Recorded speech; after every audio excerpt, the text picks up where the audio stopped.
Hello friends, અગાઉના લેક્ચરમાં આપણે વિદ્યુત ક્ષેત્ર રેખાઓ કેવી રીતે દોરી શકાય તેની વાત કરી હતી.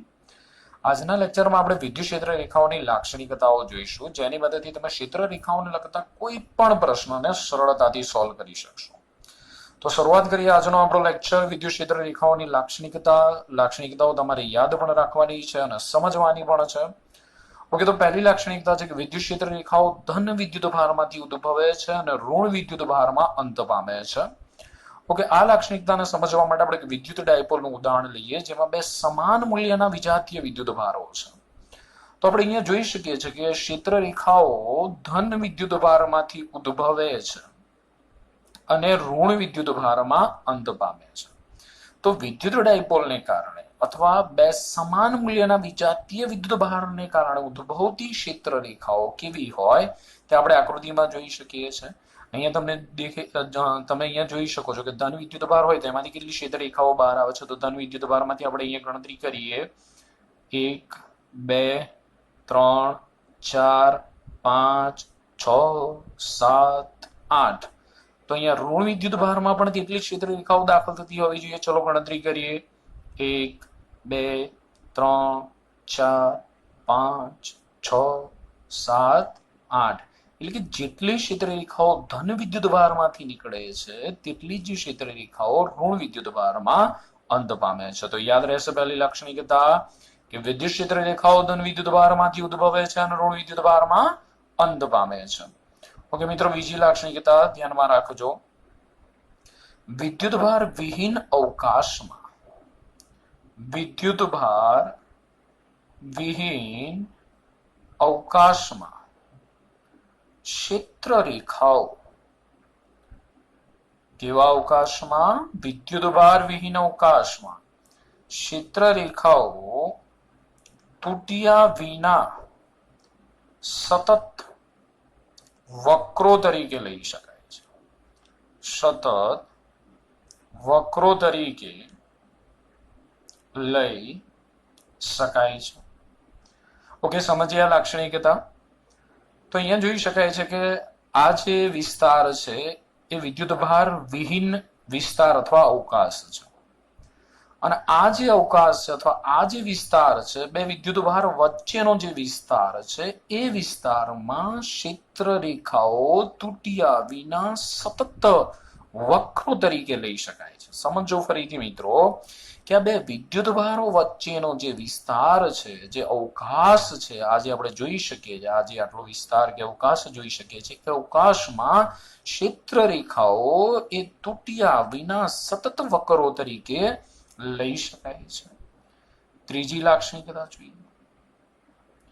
વિદ્યુત ક્ષેત્ર રેખાઓ, હું વિદ્યુત નહીં લખું દરેક વખતે, હું ક્ષેત્ર રેખાઓ જ લખું છું. ક્ષેત્ર રેખાઓ અનંત અંતરે છે, અનંત અંતરે છે અંત પામે છે.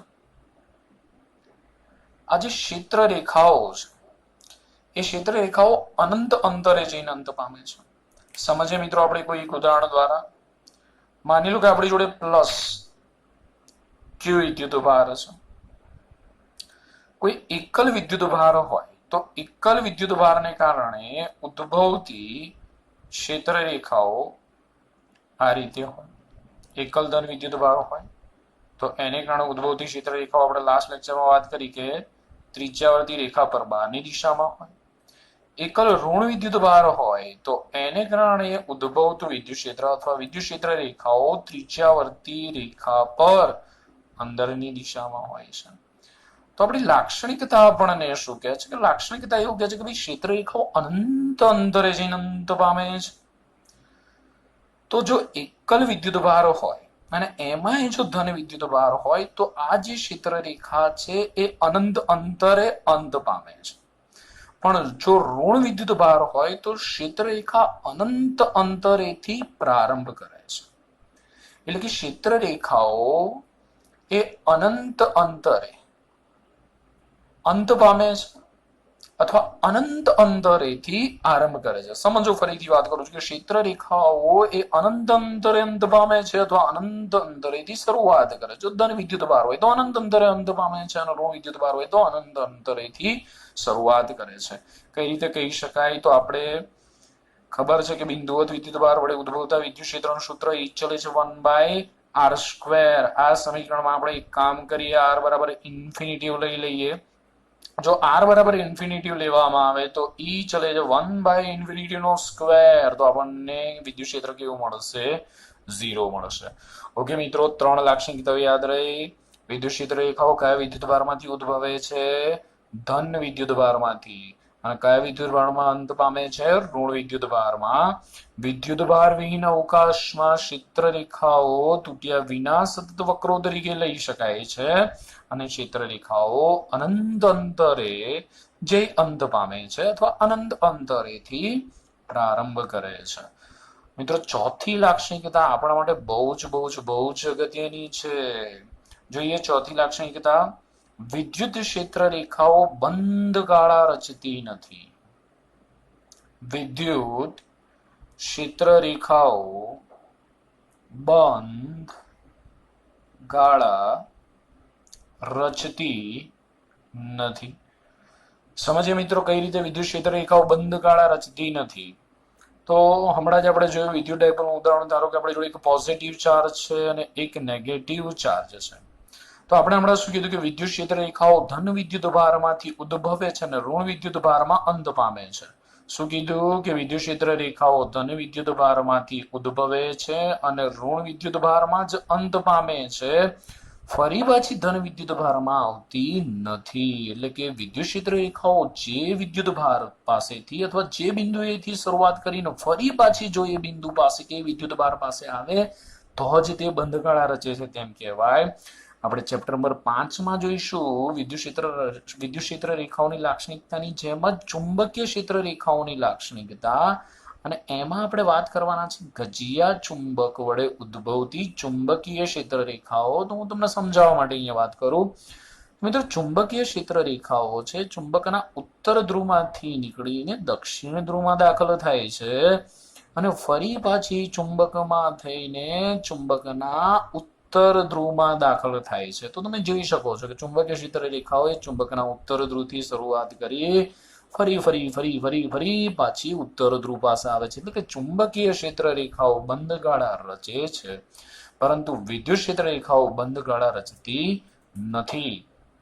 કેમ? કારણ કે વિદ્યુત ક્ષેત્ર રેખાઓ ધન વિદ્યુત ભારમાંથી ઉદ્ભવી ઋણ વિદ્યુત ભારમાં અંત પામે છે. ચલો, ખ્યાલ આવે છે? 4 લાક્ષણિકતાઓ થઈ ગઈ. વિદ્યુત ક્ષેત્ર રેખાઓ કયા વિદ્યુત ભારમાંથી ઉદ્ભવે છે? ઋણ વિદ્યુત ભારમાંથી. અરે સાહેબ, ઋણ વિદ્યુત ભારમાંથી નહીં, ધન વિદ્યુત ભારમાંથી ઉદ્ભવે છે અને ઋણ વિદ્યુત ભારમાં અંત પામે છે. બે વિદ્યુત ભાર વિહીન અવકાશમાં ક્ષેત્ર રેખાઓ તૂટ્યા વિના સતત વક્ર તરીકે લઈ શકાય. ત્રીજી, ક્ષેત્ર રેખાઓ અનંત અંતરે જઈ અંત પામે છે અને વિદ્યુત ક્ષેત્ર રેખાઓ બંધ ગાળા રચતી નથી. ચલો, 5મી લાક્ષણિકતા જોઈએ. ક્ષેત્ર રેખાઓને કોઈ બિંદુ પાસે કોઈ બિંદુ પાસે દોરેલો સ્પર્શક, કોઈ બિંદુ પાસે દોરેલ સ્પર્શક તે બિંદુ પાસે વિદ્યુત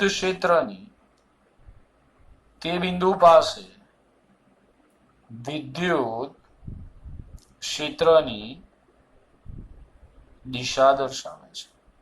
યાદ રાખી લેજો મિત્રો. ક્ષેત્ર રેખાઓને કોઈ પણ બિંદુ પાસે દોરેલો સ્પર્શક તે બિંદુ પાસે વિદ્યુત ક્ષેત્રની દિશા દર્શાવે છે. તો આપણે ગયા લેક્ચરમાં વાત કરી હતી કે વિદ્યુત ક્ષેત્ર રેખાઓ એ વિદ્યુત ક્ષેત્રમાં એવી રીતે દોરેલો વક્ર છે કે જેના કોઈ બિંદુ પાસે દોરેલો સ્પર્શક તે બિંદુ પાસે વિદ્યુત ક્ષેત્રની દિશા દર્શાવે છે. માની લો આપણે જોડે 3 બિંદુઓ છે, A, B અને C છે.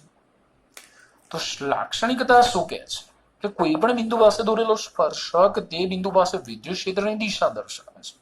તો એ બિંદુ પાસે આપણે વિદ્યુત ક્ષેત્રની દિશા શોધવી હોય તો શું કરીશું? તો તમે કહેશો કે સાહેબ આ જે બિંદુ છે, આ વક્ર છે, ત્યાં એક સ્પર્શક દોરી દો.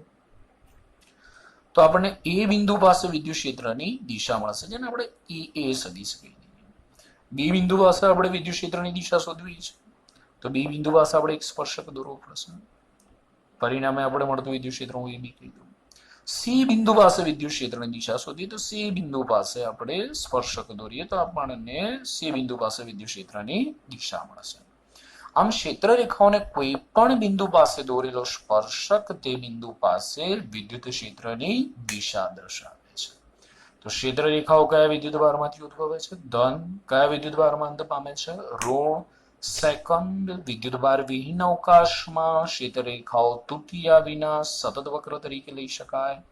ક્ષેત્ર રેખાઓ અનંત અંતરે અંત પામે છે, બંધ ગાળા રચતી નથી, અને ક્ષેત્ર રેખાઓના કોઈ પણ બિંદુ પાસે દોરેલો સ્પર્શક તે બિંદુ પાસે વિદ્યુત ક્ષેત્રની દિશા દર્શાવે છે.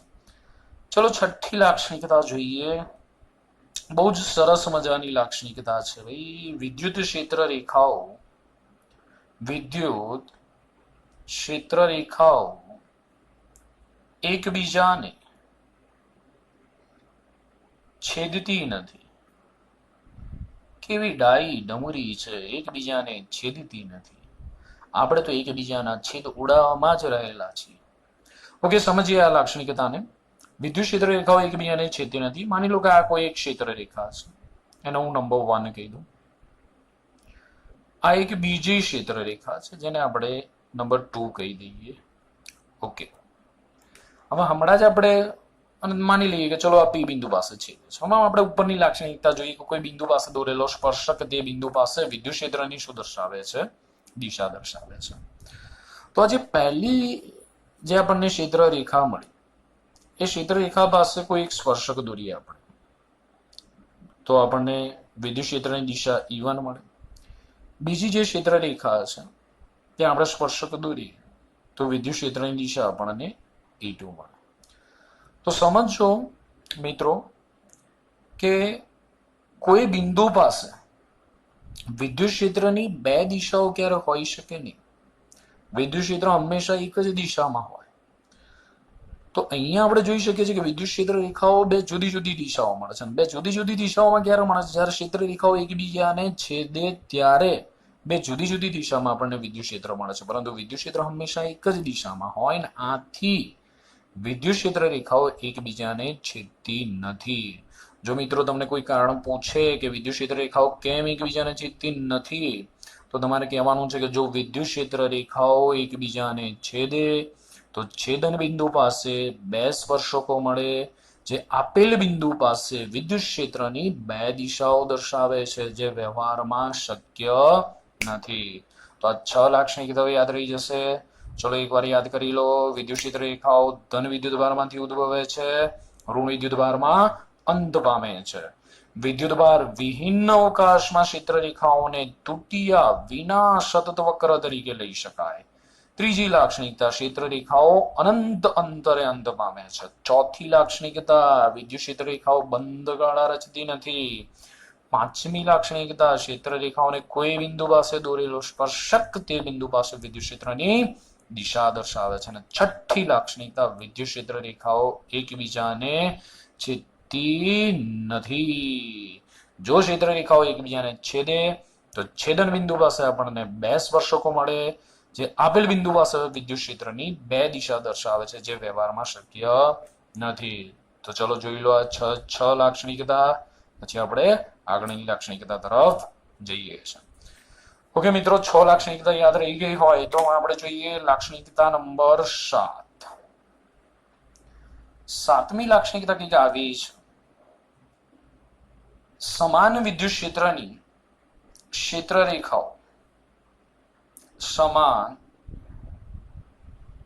વિદ્યુત ક્ષેત્રની ક્ષેત્ર રેખાઓ એકબીજાને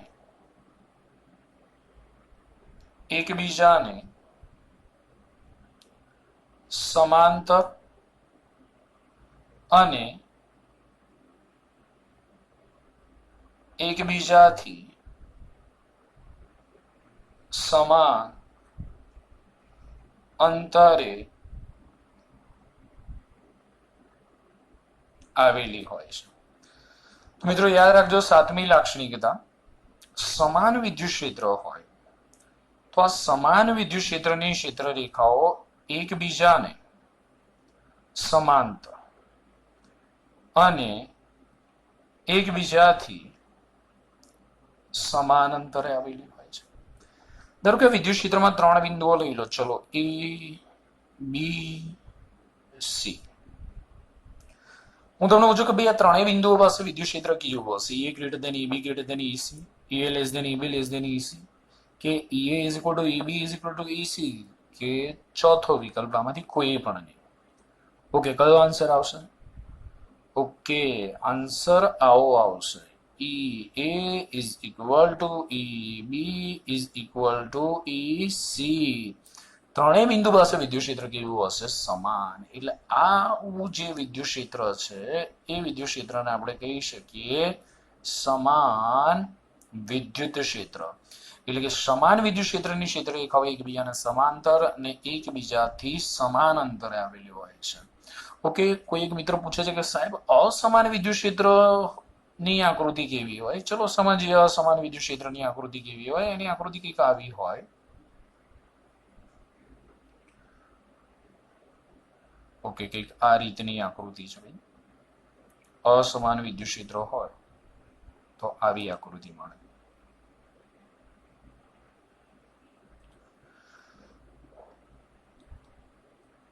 જોઈએ,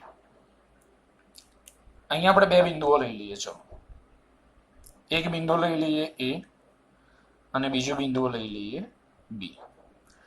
મિત્રો તમે જોઈ શકો છો કે અહીંયા એ બિંદુ પાસે ક્ષેત્ર રેખાઓ ગીચોગીચ એકબીજાની નજીક નજીક આવેલી છે. એટલે એ બિંદુ પાસે વિદ્યુત ક્ષેત્ર રેખાઓની ઘનતા કેવી છે? વધારે છે. અને બી બિંદુ પાસે જોઈ શકો છો કે ક્ષેત્ર રેખાઓ છૂટી છવાયેલી આવેલી છે. એટલે કે બી બિંદુ પાસે વિદ્યુત ક્ષેત્ર રેખાઓની ઘનતા કેવી છે? ઓછી. તો મિત્રો આપણને ખબર છે કે જે બિંદુ પાસે વિદ્યુત ક્ષેત્ર રેખાઓની ઘનતા વધારે હોય તે બિંદુ પાસે વિદ્યુત ક્ષેત્ર કેવું હોય? વધારે હોય. અને જે બિંદુ પાસે વિદ્યુત ક્ષેત્ર રેખાઓની ઘનતા ઓછી હોય તે બિંદુ પાસે વિદ્યુત ક્ષેત્ર કેવું હોય? ઓછું હોય.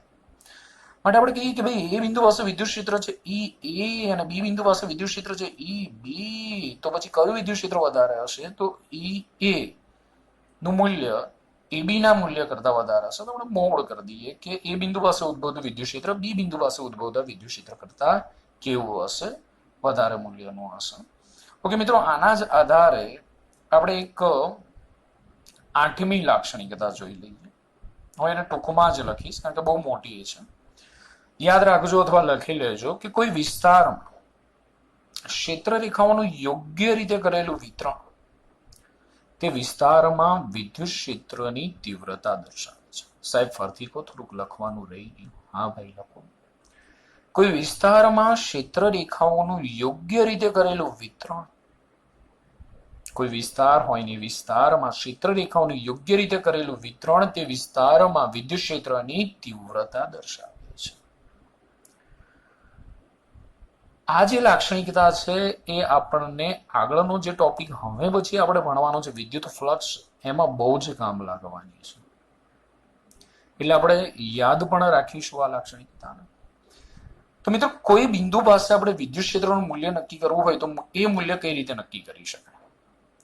તો કોઈ બિંદુ પાસે લખી લેજો, કોઈ બિંદુ પાસે વિદ્યુત ક્ષેત્ર એટલે તે બિંદુ પાસે ક્ષેત્ર રેખાઓને લંબ રૂપે કલ્પેલી. કોઈ બિંદુ પાસે વિદ્યુત ક્ષેત્ર એટલે તે બિંદુ પાસે ક્ષેત્ર રેખાઓને લંબ રૂપે કલ્પેલી એકમ ક્ષેત્રફળવાળી સપાટીમાંથી પસાર થતી ક્ષેત્ર રેખાઓની સંખ્યા. સાહેબ ફરી એકવાર બોલો ને, જરા સાંભળજો.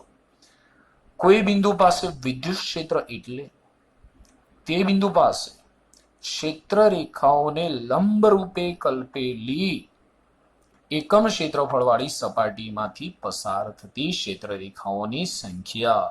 હવે જરા સમજો. તો અહીંયા આપણે બે બિંદુઓ લીધા છે એ અને બી. એ અને બી બિંદુઓ પાસે હું સમાન ક્ષેત્રફળ વાળી સપાટી લઉં છું. આ સપાટી ક્ષેત્ર રેખાઓને લંબ રૂપે છે.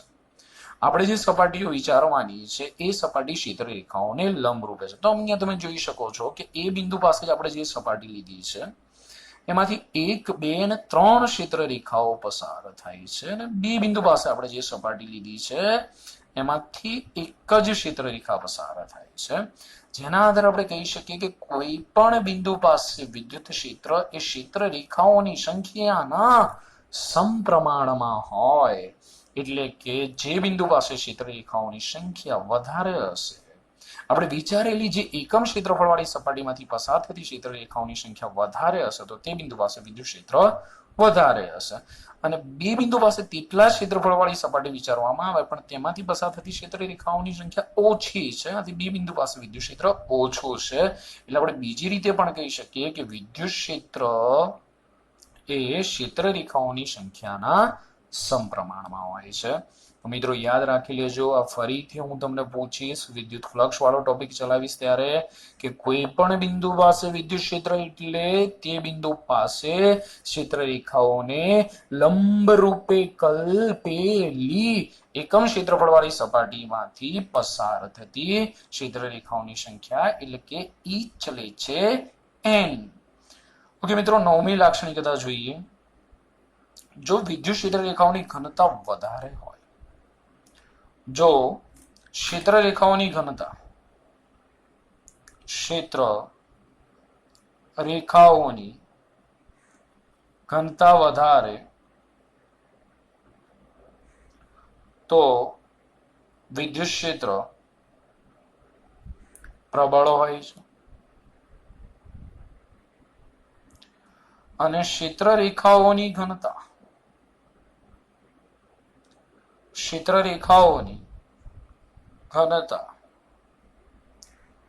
ઓછી હોય તો વિદ્યુત ક્ષેત્ર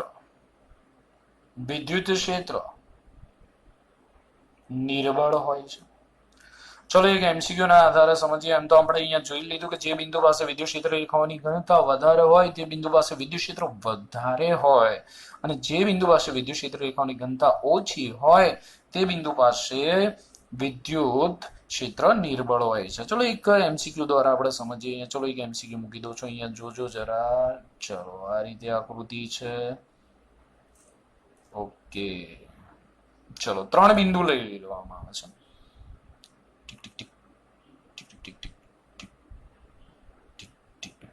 અહીંયા એક બિંદુ લઈ લઈએ A, અહીંયા એક બિંદુ લઈ લઈએ B, ને અહીંયા એક બિંદુ લઈ લઈએ C.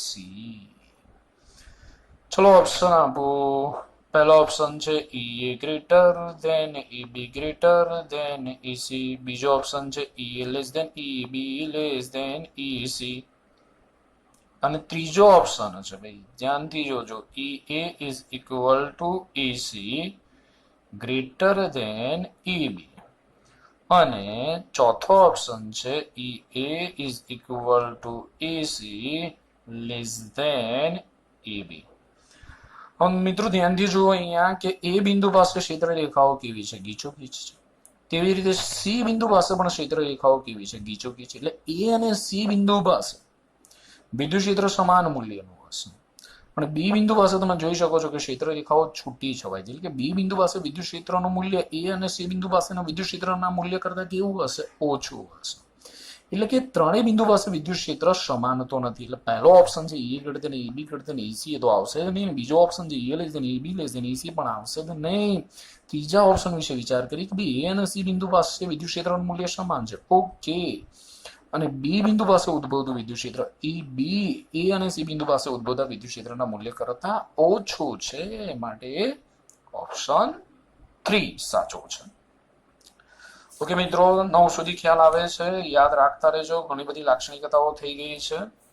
હવે આપણે જોઈએ લાક્ષણિકતા નંબર 10.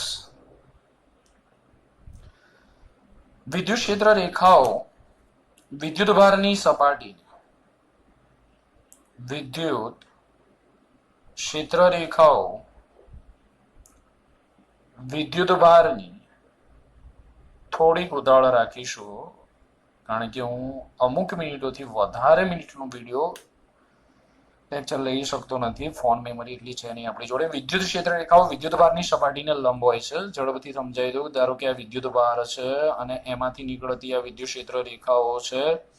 તો અહીંયા જોઈ શકાય છે કે ભાઈ આ વિદ્યુત ક્ષેત્ર રેખાઓ એ વિદ્યુત ભારની સપાટીને લંબ છે, નાની છે, સહેલી છે, યાદ રાખી લેજો. તો શું મજાની એક બીજી લાક્ષણિકતા જોઈએ કે ક્ષેત્ર રેખાઓ ધન વિદ્યુત ભાર વડે અપાકર્ષાય છે અને ઋણ વિદ્યુત ભાર વડે